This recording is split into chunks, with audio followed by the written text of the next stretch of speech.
بسم اللہ الرحمن الرحیم وصلی اللہ علی النبی الکریم رب اشرح لی صدری ویسر لی امری واحلل عقدۃ من لسانی یفقہوا قولی۔ آج میں روزے کی فضیلت کے بارے میں کچھ بات کرنا چاہتا ہوں۔ اللہ تعالیٰ نے جیسے الگ الگ موسم رکھے ہیں، الگ الگ سیزن رکھے ہیں، الگ الگ کاشتکاری کے سیزن،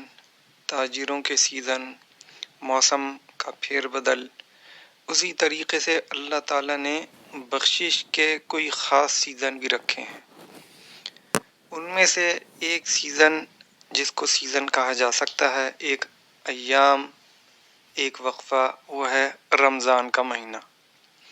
یہ ایک ایسا سیزن ہے کہ اس میں اللہ تعالیٰ اپنی رحمتوں کے دروازے کھول دیتا ہے، اور یہ اتنا زبردست سیزن ہے کہ اس میں روحانی جسمانی دونوں فوائد حاصل ہوتے ہیں۔ انسان کو روحانی فوائد یہ حاصل ہوتے ہیں کہ اس کو قرآن سے بہت زیادہ قرب مل سکتا ہے، اور وہ قرآن کے بہت قریب ہو جاتا ہے۔ اس کو اپنے اندر ایک روحانی کیفیت محسوس ہوتی ہے اور اللہ کا قرب محسوس ہوتا ہے۔ جب انسان رمضان میں روزہ رکھتا ہے اور اللہ تعالیٰ کی حمد و ثنا کرتا ہے تو اللہ تعالیٰ اس کو تقوی نصیب کرتا ہے۔ جب انسان کو تقوی حاصل ہو جاتا ہے تو اس کو ایک ایمان میں لذت حاصل ہونے لگتی ہے، اور اس کو ایک مٹھاس حاصل ہونے لگتی ہے ایمان کے اندر، اور پھر اس کے لیے زندگی جنت بن جاتی ہے۔ یعنی روزہ کے اتنے زیادہ فوائد ہیں کہ اس سے انسان کی روح تر و تازہ ہو جاتی ہے۔ یہ تھی روح کی بات۔ اب جسم کے بارے میں بات کرنا چاہیں تو اس کے ان گنت فوائد اور ہیں۔ جب انسان بھوکے پیٹ روزہ رکھتا ہے تو اس کی باڈی بالکل ریپلینش ہو جاتی ہے، ریفربش ہو جاتی ہے، اور اس کی باڈی بالکل تر و تازہ ہو جاتی ہے، اور بالکل اس کی باڈی کے اندر سے ٹاکسینز ختم ہو جاتے ہیں۔ جب وہ روزہ رکھتا ہے تو اس کے اندر کی تمام بیماریاں ختم ہو جاتی ہیں۔ اس کے معدے کو ایک ریسٹ مل جاتا ہے،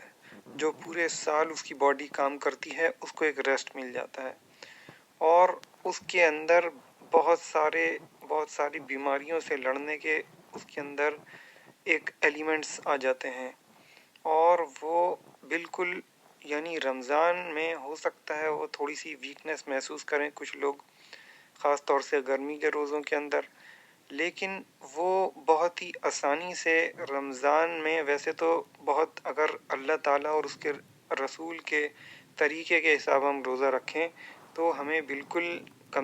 کمزوری محسوس نہیں ہونی چاہیے، بلکہ اور زیادہ روحانی اور جسمانی قوت آنی چاہیے۔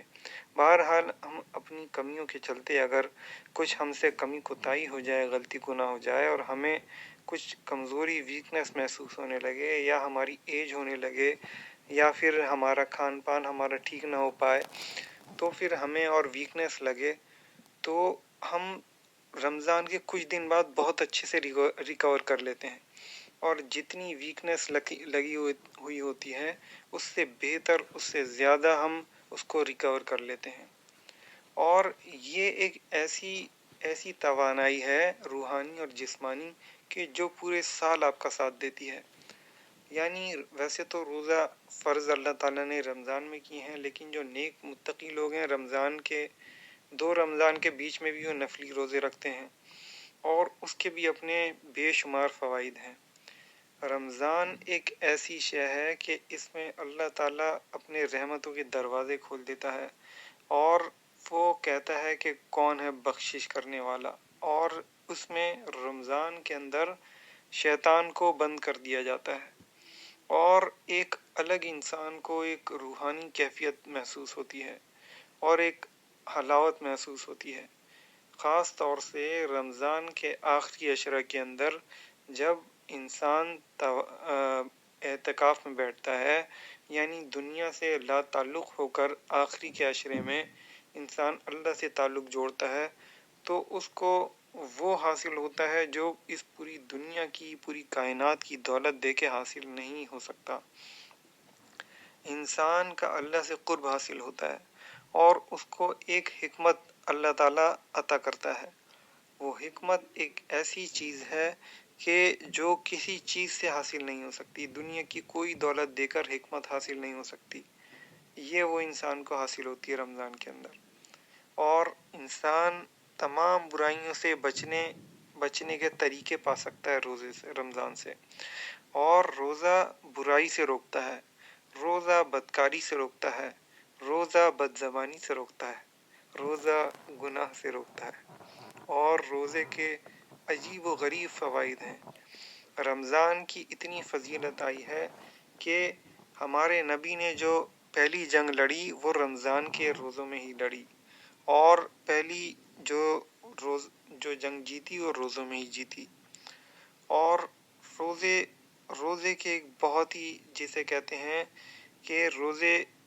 29 ہوں یا 30 ہوں، کیونکہ اسلامی کیلنڈر 29 یا 30 دن کا ہوتا ہے اور گریگورین کیلنڈر 30 یا 31 دن کا ہوتا ہے، فیبروری کو چھوڑ کر، فیبروری جو کہ 28 کا یا 29 کا ہوتا ہے اگر لیپ ایئر ہو تو۔ بہرحال تو اسلامی کیلنڈر کے حساب سے یہاں پہ ایک بات واضح کرنی اور میں ضروری سمجھتا ہوں کہ کچھ جگہیں ایسی ہیں دنیا میں، خاص طور سے ویسٹرن کنٹریز کے اندر اور نارتھ ویسٹ کے اندر خاص طور سے، کہ جہاں پر 20 گھنٹے تک رات ہوتی ہے، بلکہ 24 گھنٹے تک رات ہوتی ہے، 26 گھنٹے تک رات ہوتی ہے، بلکہ 2 دن تک رات ہوتی ہے، 4 دن تک رات ہوتی ہے۔ تو اس صورت میں کیا کرے انسان، روزہ کس طریقے سے رکھے؟ تو اس کا طریقہ سب سے اچھا یہ ہے کہ ہمیں اللہ تعالیٰ نے جو کیلنڈر دیا ہے وہ سولر کیلنڈر نہیں دیا، وہ لونر کیلنڈر دیا ہے۔ ہم چاند کے حساب سے روزہ رکھتے ہیں، حالانکہ سورج کے حساب سے جب سورج طلوع ہوتا ہے، مطلب اس کے سحری ختم ہونے سے پہلے روزہ رکھتے ہیں اور سورج ڈوبنے کے بعد کھولتے ہیں۔ لیکن ہمارا جو کیلنڈر ہے وہ چاند کا، ہمارا جو ہے وہ قمری کیلنڈر ہے، اور باقی جو دنیا کا کیلنڈر ہے وہ شمسی کیلنڈر ہے۔ تو چاند کی گردش جو ہے وہ چاہے دنیا کا کوئی بھی حصہ ہے، تو انسان اس سے اپنی روزے کے ٹائم کو وہ کر سکتا ہے۔ مطلب اللہ تعالیٰ نے اتنا زیادہ سسٹم ہمارا بنا دیا ہے، تو قمری کیلنڈر کے اتنے زیادہ فائدے ہیں۔ اور ایک بات آخری میں یہ کہنا چاہتا ہوں کہ جیسے بھوکا پرندہ کھانے کے لیے جاتا ہے اور وہ کھانے کی آس میں اس کو کھانا مل جاتا ہے، کہیں بھی جا کر اللہ تعالیٰ اس کو کھانا دیتا ہے، ایسے ہی انسان جب روحانی بھوک سے تڑپتا ہے اور جسمانی بھوک سے تڑپتا ہے تو اللہ تعالیٰ اس پہ خاص طور پہ متوجہ ہو جاتا ہے۔ اللہ سے میں دعا کرتا ہوں کہ ہمیں تمام نمازوں کا پابند بنائے اور ہمیں تمام روزوں کو پابندی سے رکھنے والا بنائے، اور ہمارے گناہوں کو معاف فرمائے، اور ہمیں جنت الفردوس میں اعلیٰ سے اعلیٰ مقام نصیب فرمائے۔ آمین برحمتک یا ارحم الراحمین۔